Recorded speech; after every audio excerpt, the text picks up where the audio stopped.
Bienvenidos una vez más a esta emisión de CV Talks. Muy contenta y muy agradecida con ustedes de compartir todas las semanas con sus audiencias la temática que cada semana con muchísimo cariño entre los expertos, María y yo, les compartimos. Muchísimas gracias por el favor de esta asistencia. Yo soy Aline Oropesa, los saludo desde México y les presento a mi co-conductora, María Sánchez Dauder. María.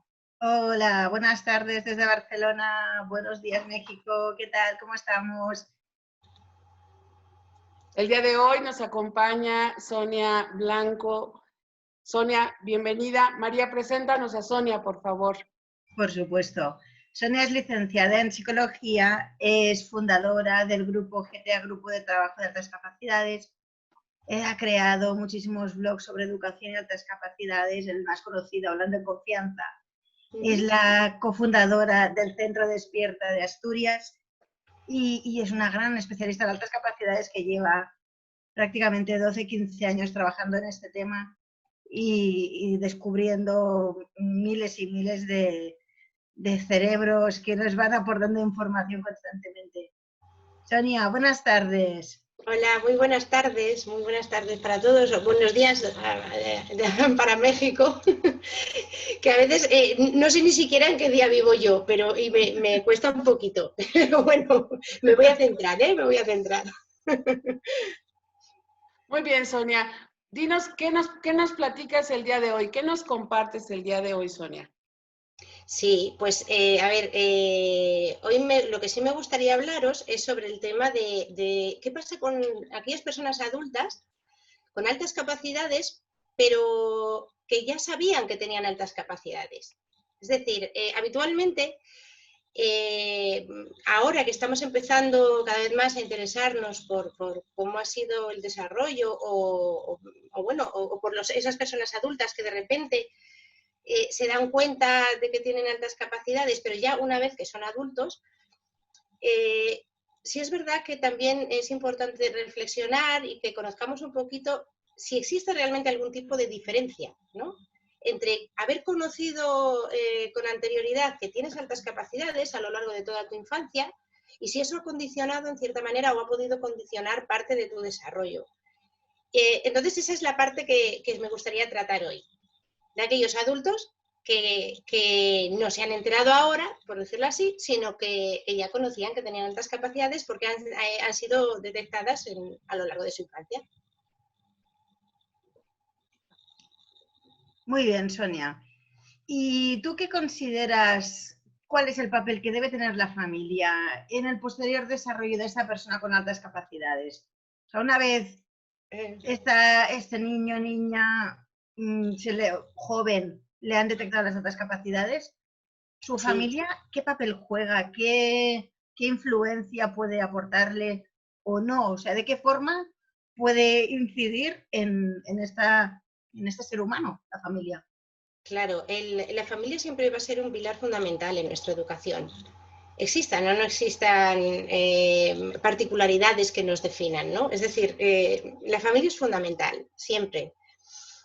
Pero cuando estamos hablando de este tema, cuando estamos hablando de las altas capacidades, hay ciertos temas que sí que es importante trabajar muchísimo más, ¿no?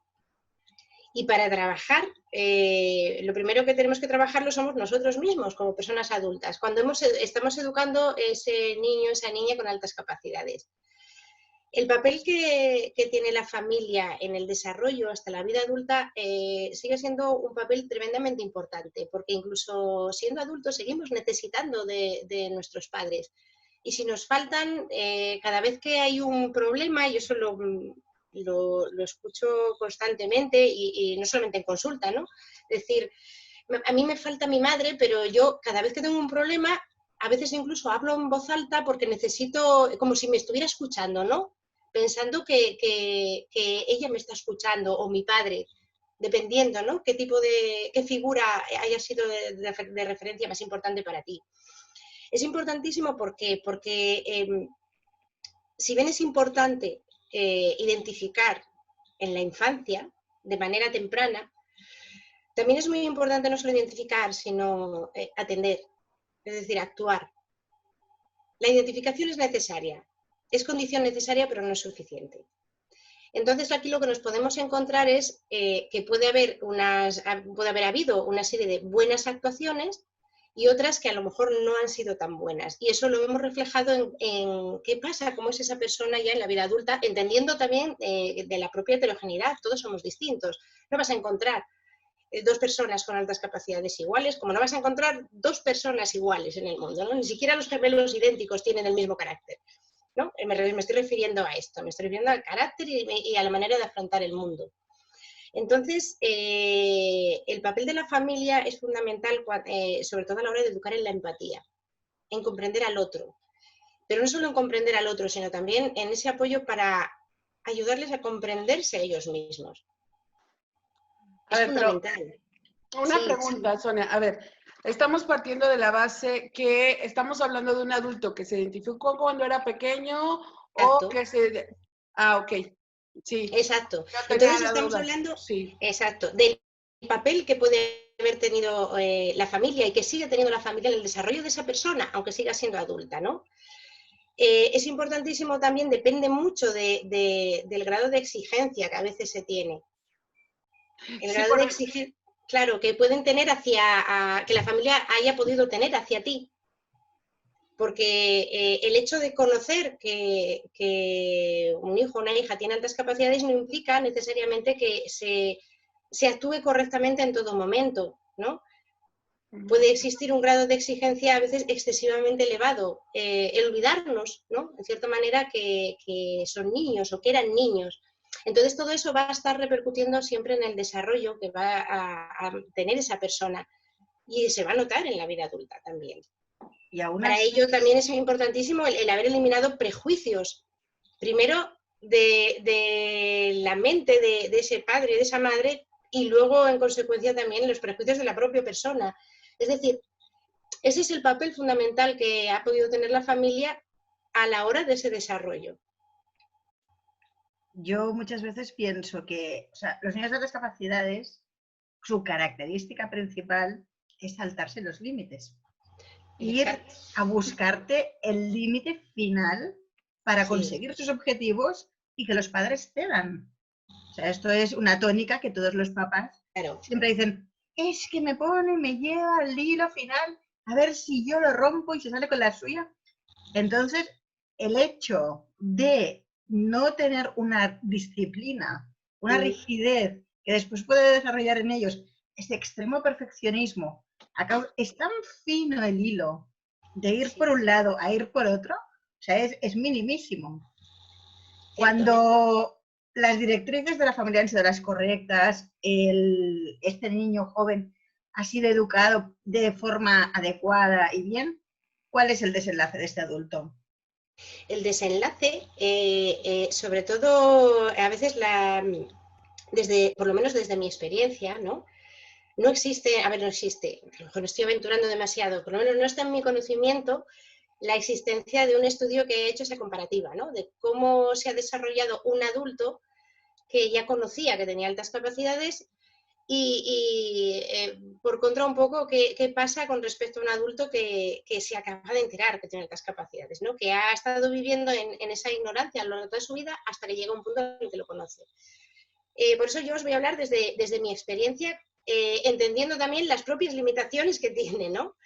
Pero lo que yo lo he venido observando es que cuando realmente te das cuenta de que sí que ha habido una buena actuación por parte de la familia y por parte también de los propios centros educativos, sin llegar a la perfección, es decir, no implica que es que absolutamente todos los profes con los que se haya encontrado haya congeniado maravillosamente y que hayan sabido entenderle. No estoy hablando de perfección, estoy hablando de optimización, ¿no? De cuando se ha desarrollado desde un punto de vista de esas condiciones óptimas. Yo lo que sí observo es que hay una mayor probabilidad de que mejore muchísimo el autoconcepto, la idea que se tiene de uno mismo. Y en consecuencia también que se acepten mejor a sí mismos. Con todas las consecuencias que todo esto va a tener en el desarrollo, ¿no?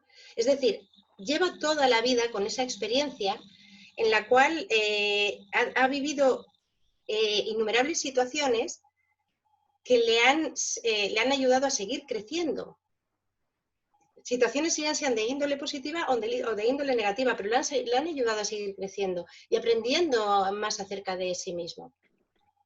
Y eso se da con mayor probabilidad en aquellas personas que sí conocían que tenían, insisto, son esas dos condiciones, conocían que tenían altas capacidades desde niños o desde niñas, pero luego además ha habido unas actuaciones correctas, o al menos óptimas, ¿no? Las mejores posible.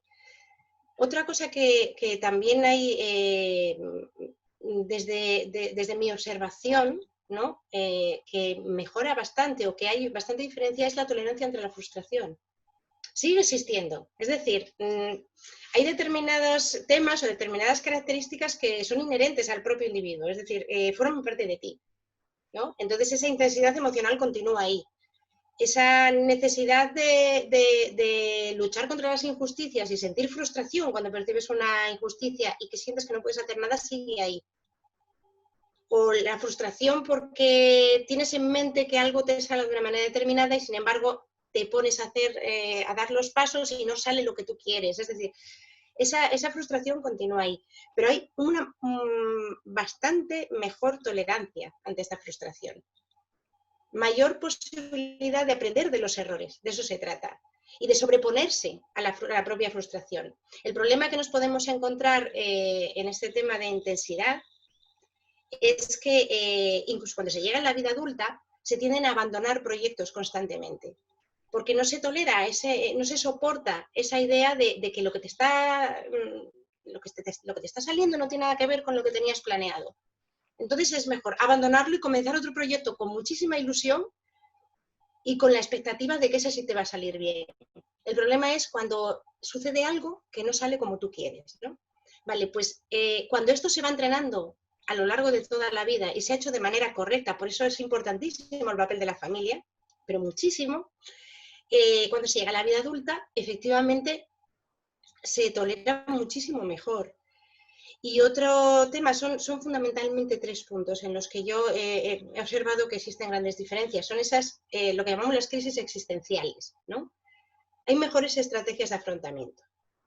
La crisis existencial es, yo me remito muchísimo a Dabrowski, mucho, ¿no? Se supone, ¿no?, que la crisis existencial es aquello que toda persona atraviesa en una ocasión o varias ocasiones a lo largo de toda su vida. Claro, cuando estamos hablando de altas capacidades, vamos a multiplicar la intensidad, iba a decir por 10, pero creo que me quedaría corta, ¿no? Eso implica pues que se puedan pasar temporadas que lo pasan francamente mal. Y algunas veces incluso se tiende a pensar o a sospechar que puede ser un trastorno depresivo. Y en realidad no es un trastorno depresivo, porque no cumple los criterios para ser un trastorno depresivo. Lo que sucede es que por la intensidad con la que se muestra, puede llegar a confundirnos en cierta manera, ¿no? Las crisis existenciales normalmente vienen sobrevienen cuando te sucede algo, a veces en la mayoría de las ocasiones es algo que es externo a ti, que supone que tengas que reestructurar toda la idea que tenías de cómo funciona la vida, ¿no?, entre comillas, de los valores con los que has estado manejándote a lo largo de tu propio desarrollo, y tienes que darte cuenta que probablemente tengas que deshacer todo eso, desintegrarlo para volver a construir algo bueno, algo positivo, ¿no? Vale, pues este tipo de crisis existenciales se manejan muchísimo mejor cuando sí ha habido una buena actuación desde hace años, es decir, desde que eran muy pequeños, porque hay muchísimas mejores estrategias de afrontamiento. Al mejorar el autoconocimiento, en consecuencia, se tiende a afrontar mejor, es decir, cuando uno confía en uno mismo, de que todo eso que estás viviendo, sabes que saldrás adelante, a pesar de que haya días bajos, que haya días muy malos, es como que esa idea que sabes que está dentro de ti, acaba tirando hacia arriba. Entonces, se afronta muchísimo mejor. Exacto, sí, sí, tal cual. Y en el caso de los papás saben que el niño o el joven tiene otras capacidades, pues resulta que le sobreexigen. O sea, yo muchas veces he escuchado familias que, pues como tienes tantas capacidades, no puedes sacar menos de un 10. como tienes altas capacidades, no puede ser que, o sea, que es una mala gestión personal hacia, o sea, está mandando unos mensajes que están sobreexigiendo a un niño que tiene un cerebro distinto, rápido, pero eso no nos dice sí o sí que es un 10 en todo lo que haga, ¿no? ¿Qué sucede en estos momentos? Claro, en esos momentos eso tiene que ver mucho con, o sea, ese tipo de exigencia viene mediada muchísimo por todos los prejuicios que venimos manejando. Claro, si no rompemos prejuicios, yo creo que probablemente sea el primer paso, ¿no? Romper prejuicios y trabajar muchísimo y centrarse muchísimo en el tema emocional. Si no se rompen prejuicios, se los va a seguir transmitiendo a tus hijos y tus hijos van a crecer con esos prejuicios. Y eso va a afectar muchísimo a la autoestima, de tal manera que cuando esa persona es adulta, se va a exigir a sí mismo en exceso y al darse cuenta de que por mucho que se exija no es capaz de llegar, ¿no? Va probablemente a sentirse mal consigo mismo, a sentirse incapaz. Pero no solamente con respecto a sí mismo, sino también que esa exigencia puede ser también proyectada en cierta manera hacia el exterior. Es decir, convertirse en personas que exigen muchísimo de los demás. Así es. Y no necesariamente aportando ellos lo mismo, ¿eh? Me explico.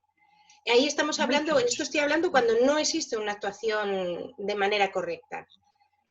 Pero sí exigen muchísimo y al final lo que puede suceder es que se genera aislamiento social, porque un poco la experiencia a lo mejor que ellos han extraído de su propia vida a lo largo de todos esos años es que nadie les comprende, que no son capaces de dar a entender qué es lo que quieren decir y que, bueno, pues que están en un mundo que no encajan y que prefieren estar aislados. Que todo el mundo es tonto. Exacto. Sí, o sea, es un discurso que muchas veces me he encontrado y dices, bueno, tampoco tenemos que exigir tanto, cada uno es válido en algo y menos válido en otra cosa. Y todos valemos para algo en la vida, que aquí nadie es, pero sí que, o sea, se tiende muchas veces, pero esto sepan o no sepan que tienen altas capacidades, ¿eh?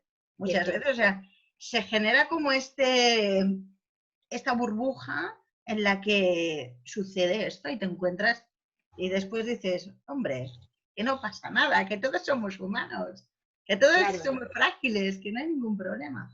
Entonces, ¿por qué crees que es tan importante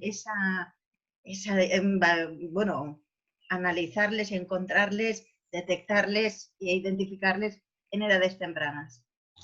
Sobre todo porque, a ver, lo idóneo, ¿no? Dentro de lo que ahora mismo consideramos escuela inclusiva, pero no solo, a ver, para mí la escuela inclusiva no es solamente un concepto que atañe a la infancia, ¿no? Sino que está sentando la base del tipo de sociedad que queremos crear en general, ¿no? Lo idóneo que sería, lo idóneo sería que no hiciera falta llevar a cabo un proceso de evaluación, bueno, todo este proceso que conocemos y que, bueno, pues que lleva su tiempo, elaborar un informe y que eso fuese condición necesaria para luego empezar a actuar. Lo idóneo sería eso, por supuesto que sí. De hecho, a mí me consta que yo conozco profesionales a los cuales no les hace falta informe, sino que en el momento que observan y detectan los buenos profesionales, ¿no? Los buenos docentes, sobre todo, en el momento que detectan que algún alumno o alguna alumna puede tener algún tipo de necesidad, sea de la índole que sea, se centra en ello. Le da igual que haya un informe o no. Pero primero tienen que empezar a cambiar muchísimas cosas. Y hasta que no cambien necesitamos detectar y necesitamos evaluar. Pero no quedarnos ahí, nunca quedarnos ahí. Siempre eso, el objetivo es intervenir y actuar. Y seguir formándonos, tanto como profesionales, como familias o incluso como personas cuando el tema te atañe a ti, ¿no? Seguir construyéndonos constantemente.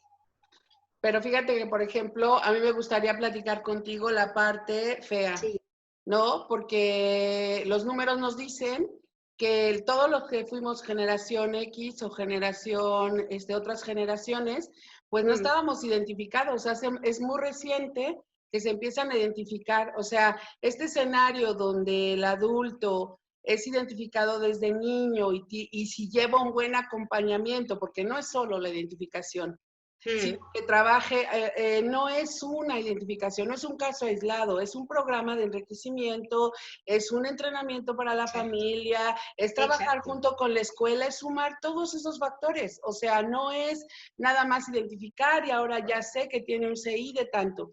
No se queda ahí. Es mucho más que eso. Pero este escenario es ideal porque el que tú planteas, pero no es lo que estamos viviendo, porque aún todavía hay niños que están sin identificar y por lo menos en mi generación, que no les voy a decir que no es millennial, pero sí es X, etcétera, ¿no?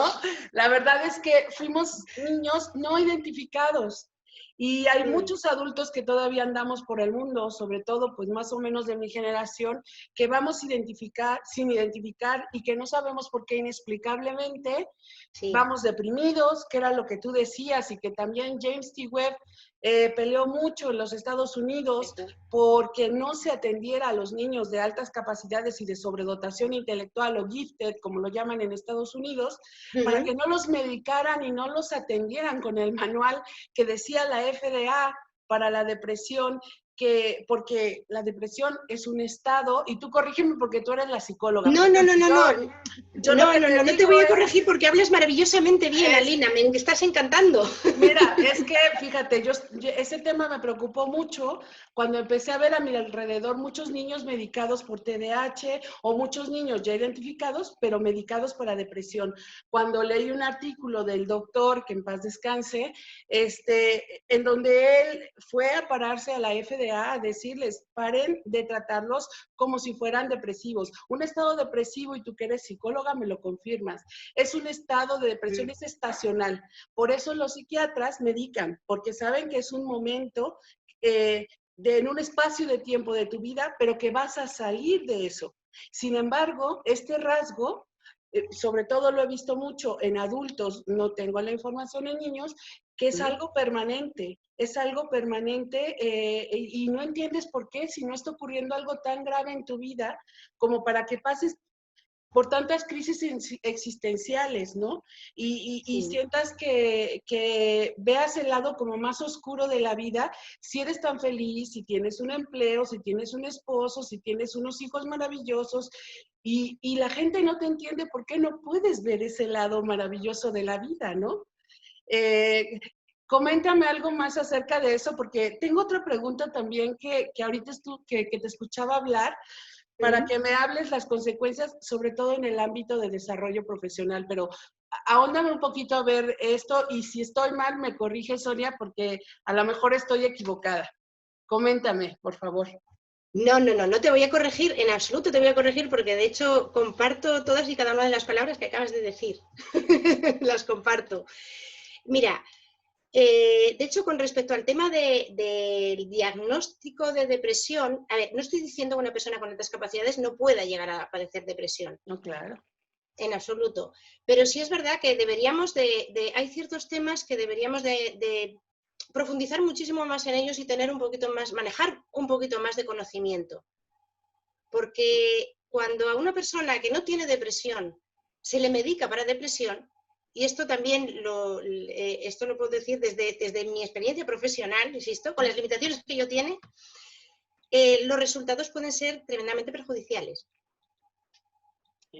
Es decir, no solamente no experimenta mejoría, sino que además en muchas ocasiones tiene que abandonar el tratamiento porque le acaba generando sensación de caos. Sí.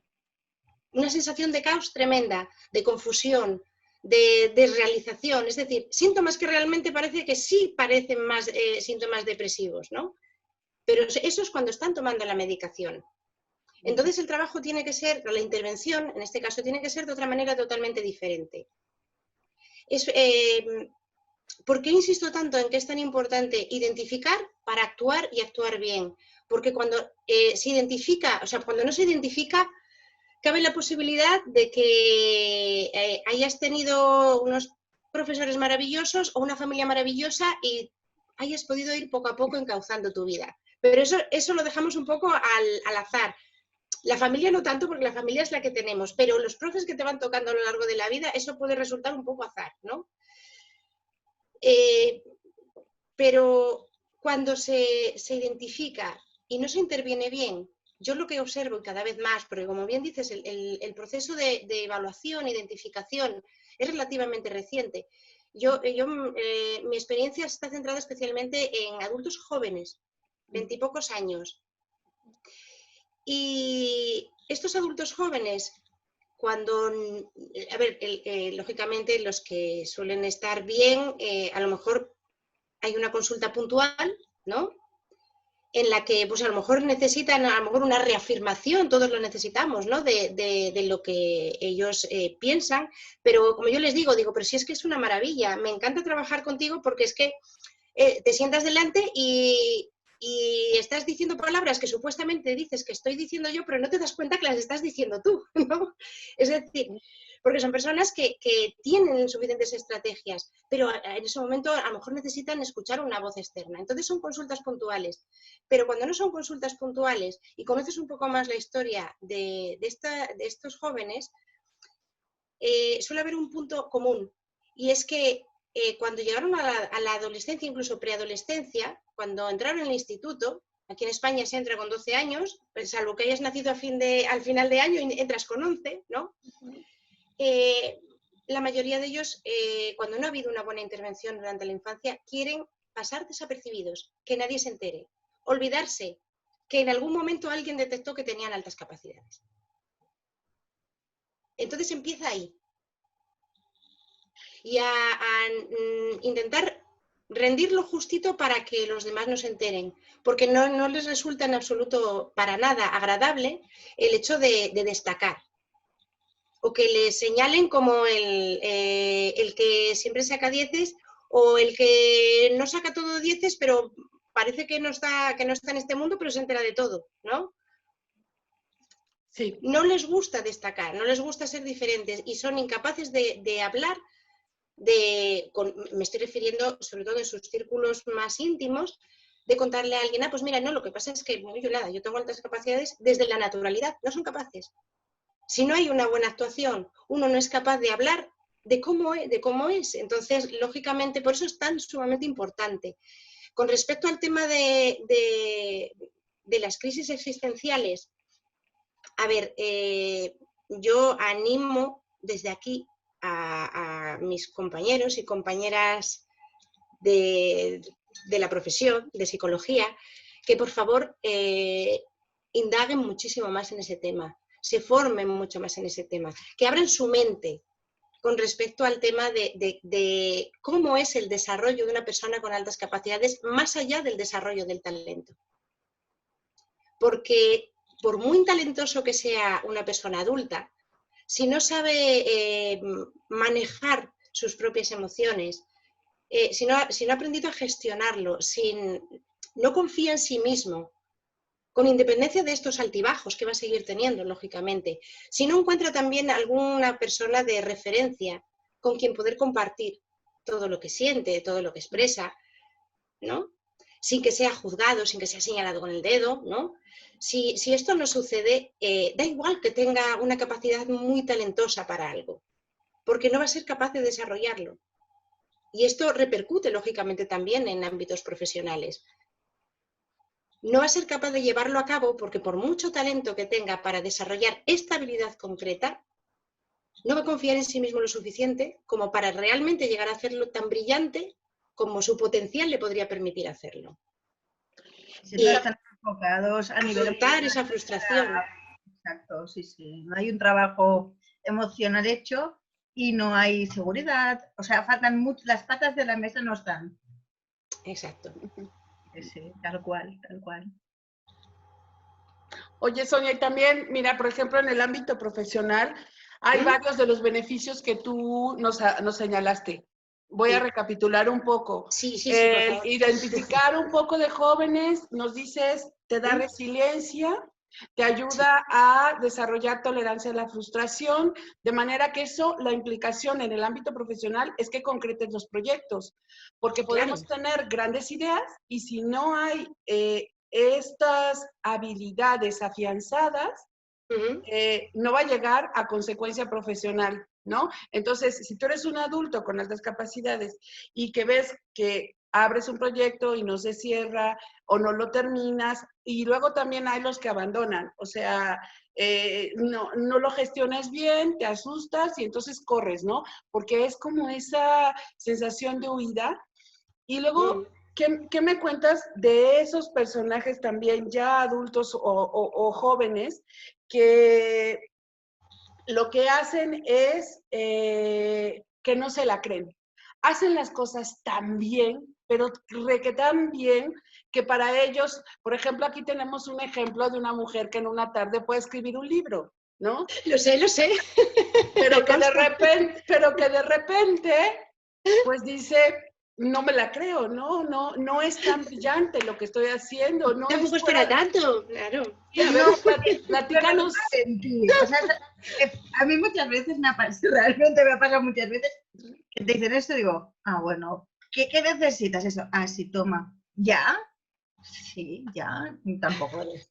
Pero claro, tú estás acostumbrado, es tu ritmo, es tu forma de verdad, dices, es tu normalidad. Sí. Claro, tú no tienes nada especial, ¿sabes? Claro. Pero tú eres consciente de lo que estás haciendo y yo, pues no. Para mí, digo, no me pongas problemas de física y química, que no te lo resuelvo. No me lo hagas. Pero claro, normalizas lo que para ti es una forma de ser. Sí, mira, a ese respecto hay una cosa que sí que también creo que es una idea que tendríamos que empezar a cambiar, ¿no? Sí es cierto, yo soy de la opinión que es muy importante valorar y ponderar el esfuerzo, ¿no? No solo el potencial, no solo la capacidad, sino el esfuerzo a la hora de llevar a cabo todo este tipo de temas. Pero, ¿y qué sucede cuando resulta que hay cosas, como bien dices María, es que hay una frase tuya que yo ya convertí, te nombro, te prometo que no la he robado, pero yo es que la utilizo muchísimo, el arte de hacer fácil lo difícil y difícil lo fácil. Vale, ¿qué sucede cuando resulta que hay determinados temas que para otras personas pueden resultar muy complicadas, pero es que a ti te sale así tan fácil que no lo puedes evitar? Bueno, pues ahí podemos concluir que como no has invertido esfuerzo no tiene mérito. Pregunto. Claro, ¿No? para ti tú a ti mismo te lo concluyes de esta forma. En plan, para mí claro. no es ningún esfuerzo. Para mí no es un mérito este producto, porque no me requiere ningún tipo de esfuerzo. Claro. Y lo es como para un músico tocar. Cuando tocan solos hay una serie de cosas que forman parte de tu esencia, es genético y lo llevas. Claro, por eso creo que lo que tendríamos que buscar en todo caso es un equilibrio, poner en una balanza el esfuerzo que invertimos, en otra balanza el potencial que tenemos para realizar eso, ¿no? Entonces, estar buscando siempre constantemente ese equilibrio, de tal manera que no pese más el hecho de que nos haya costado un montón para que tenga más mérito, ¿no? Sino que esté ahí, el justo equilibrio, de tal manera que, bueno, pues te puede haber costado un esfuerzo justito, pero es que luego también ves las consecuencias de lo que acabas de hacer. Entonces, con independencia de que en lugar de haber invertido 2 años hayas invertido 2 días, no quiere decir que tenga menos mérito. Bueno, mira, sino que el mérito simplemente es de una índole diferente, nada más. Yo me he encontrado con una anécdota de profesores que la educación telemática, pues claro, no te ven, no es presencial, y profesores que si tú no te conectas pues 10 veces en un archivo, consideran que tú no estás atendiendo a tu trabajo. Cuando con una conexión bien aprovechada de media hora puedes desarrollar pues algo que a lo mejor otra persona necesita 10 conexiones. Todo claro. Es válido, pero no puedes analizar el desempeño de una persona porque es más eficaz en ciertos momentos. Exacto. Y esto son cosas que cuando se hacen evaluaciones, o sea, desde los profesores o jefes, o sea, hay que tener muy en cuenta que la eficacia y la ejecución de cada uno es la que es. Y un buen jefe, un buen tutor, un buen profesor ha de ser capaz también de ver el personal que tiene, su potencial y su forma de desarrollarlo para poder trabajar mejor y para poder acompañar o hacerse la mano derecha de esta persona. O sea que en el mundo de los adultos esto es un tema también muy complejo. Muy complejo. Probablemente mucho más complejo. Sí. Muchísimo más. Muchísimo más porque cuando un niño todavía es pequeño, si tiene ahí a su madre o a su padre diciéndole, tú vales, sigue intentándolo, ahora a lo mejor en esto te has equivocado, pero no te preocupes porque sigues intentándolo y ya verás cómo acaba saliéndote cada vez siempre un poquito mejor. Y si necesitas mi apoyo, ahí lo vas a tener, ¿no? Y un niño eso le vale. ¿Qué sucede cuando en una persona adulta? También necesita el apoyo, pero eso ya no le vale, y no le vale de cualquiera. Porque sin ir más lejos, si tu madre te dice eso, tu mente de adulto te dice automáticamente, ya, me lo dice porque es mi madre. ¿No? Entonces, se juega todavía muchísimo más ese riesgo de lo que llamamos el síndrome del impostor, es decir, tener unos resultados excelentes, pero no llegar a creerte que realmente tienes mérito por esos resultados, ¿no?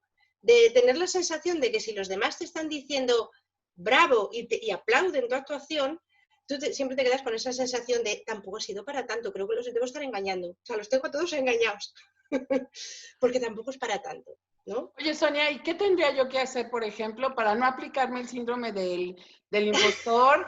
¿Y cuál sería una estrategia? ¿Está conectado con valorarme más? Claro que en adultos sí. Es más complejo porque tienes que deconstruir todas las creencias limitantes que ya traes sí. Cargando encima, ¿no? Y ya respondes no solo a tu familia extensa, sino a tu propia familia, pero además de eso, a la sociedad, a un rol que tienes que asumir, ¿no? Sí. A tu ámbito profesional. Danos un consejo para empezar a trabajar eso el día de hoy. ¿Qué hago? Sí, en primer lugar, aprender a conocernos un poquito más. Y conocernos implica, pues conocer ese potencial, eso que para lo que se nos puede dar genial, ¿no? Pero para nosotros mismos. No estoy hablando de dar a conocer a los demás ni de abrirse a los demás, sino para uno mismo. Conocer ese potencial que tienes, eso que te hace, sabes que te hace especial y con lo que además sientes tantísima pasión cuando te dedicas a ello y que sabes que la probabilidad de que te salga bien es muchísimo mayor que si te dedicas a hacer problemas de física y química. Yo soy de las tuyas, María, por ejemplo. Por un lado conocer eso, pero es que conocerse a uno mismo no significa estar todo el tiempo diciendo voy a darme besos porque soy maravilloso. No, implica saber eso y también saber cuáles son tus hándicaps. Es decir, la otra cara de la moneda, ¿no? Como dice María, el arte de hacer tremendamente complicado algo que objetivamente es sencillo. Conocer que eso también puede ser tu propio hándicap. Conocer bueno, pues que a lo mejor puedes tener una capacidad de memoria fabulosa para conectar datos y un montón de cosas, pero luego tener como decimos aquí por lo menos, una caraja mental tremenda, porque estás buscando dónde tienes el bolígrafo y lo tienes delante de tus narices, pero no lo ves. Estás mirando, pero no lo ves. Y te sales de la habitación y cuando vuelvas dices, ¿quién dejó ahí ese bolígrafo? No, no lo dejó nadie, es que no lo veías. Despistes. Vale, pues eso también, conocerse uno mismo, pero sin llegar a lo que yo llamo la autoflagelación, ¿no? Es decir, qué mal me sale todo, qué mal lo hago, porque eso nos acaba, la consecuencia es sentir culpabilidad, ¿no? Y lo que tenemos que ir educándonos es en la responsabilidad. El autoconocimiento, conocer nuestros puntos fuertes y nuestros hándicaps, aceptarnos como la persona que somos y luego, conociendo esos hándicaps, pues también, ¿por qué no utilizar un poquito los puntos fuertes para sacarlos arriba, para sacarlos adelante? Y ser consciente de que la autoestima y la sensación de bienestar también fluctúa.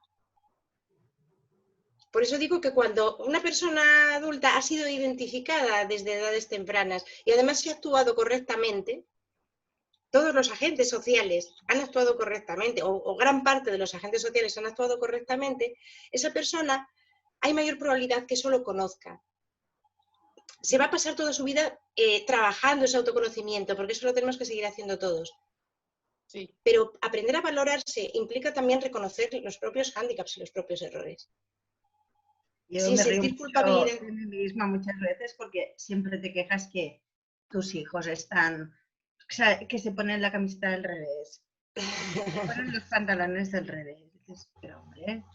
Y ahí llega el día que eres tú el que te has puesto la camiseta al revés y dices, ¡ay, la madre! Me la he puesto al revés. Entonces te ríes de ti mismo en plan, pues nada, tendremos que bajar un poquito aquí porque también es lo que dices, hacemos difícil lo fácil. O sea, lo elemental, lo que tenemos aquí delante, tenemos la cabeza tan ida, pues aquí, ahí, no sé qué, no sé cuántos, que no miras lo que es fundamental y lo, bueno, el momento directo.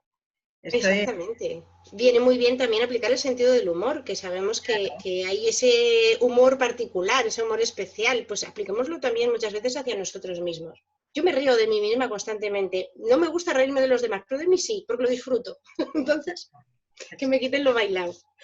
Y hay que aprender también a eso, porque el sentido del humor, la mayoría de las ocasiones lo utilizamos precisamente para poder llevar de una mejor manera aquellas cosas que de otra forma nos harían muchísimo daño.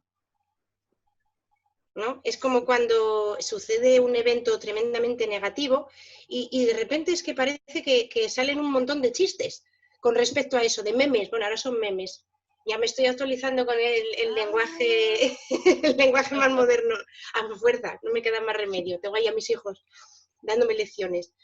¿Y por qué se hace eso? A ver, no estoy diciendo que no haya, lógicamente, algunos que sean tremendamente ofensivos, pero es un medio de poder hablar y empezar a hablar y poder afrontar aquello que realmente de otra manera no podrías afrontar, porque o te da muchísimo miedo, te da muchísimo respeto, o te entristece muchísimo.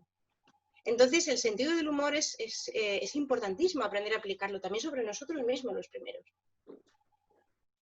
Pues sí, ya estamos cerrando esta emisión más de Civic Talks. Hay tanto de qué hablar, pues estás invitadísima, Sonia, para que, ¿verdad, María? Que comparta con nosotros, porque hay muchísimo que trabajar en adultos de altas capacidades, autoestima, autoconcepto, reaprender, tirar esa maleta que cargamos y el costal de las creencias limitantes y el peso de lo que decía mi mamá, lo que decía mi abuelita, las expectativas de mi papá, que ya murió hace muchos años y yo las sigo cumpliendo. Hay tanto por trabajar, tanto por trabajar. Te agradecemos muchísimo esta participación, Sonia. Para cerrar, María, adelante, por favor. pues nada, Sonia, un placer enorme y siempre es un gusto escucharte y emocionas siempre. A mí me emociona siempre cuando hablas. No puedo evitarlo. Porque siempre nos sabes emocionamos la palabra mutuamente.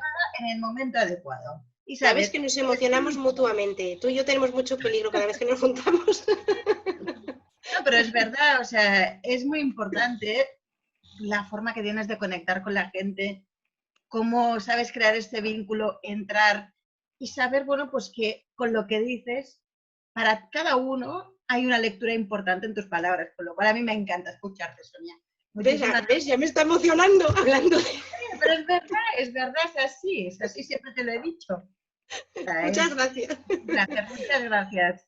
Muchísimas gracias y hasta A pronto. vosotras, a vosotras.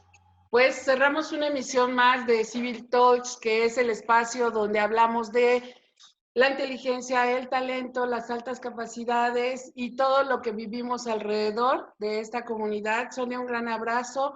Los esperamos como cada viernes en punto de las 8 de la noche en España, 1 de la tarde en México. Y gracias a toda Latinoamérica, los correos que nos hacen llegar a contacto@inteligenciatalento.com y también nuestros seguidores de Facebook. Muchísimas gracias, un gran abrazo y pues seguimos. Muchísimas gracias.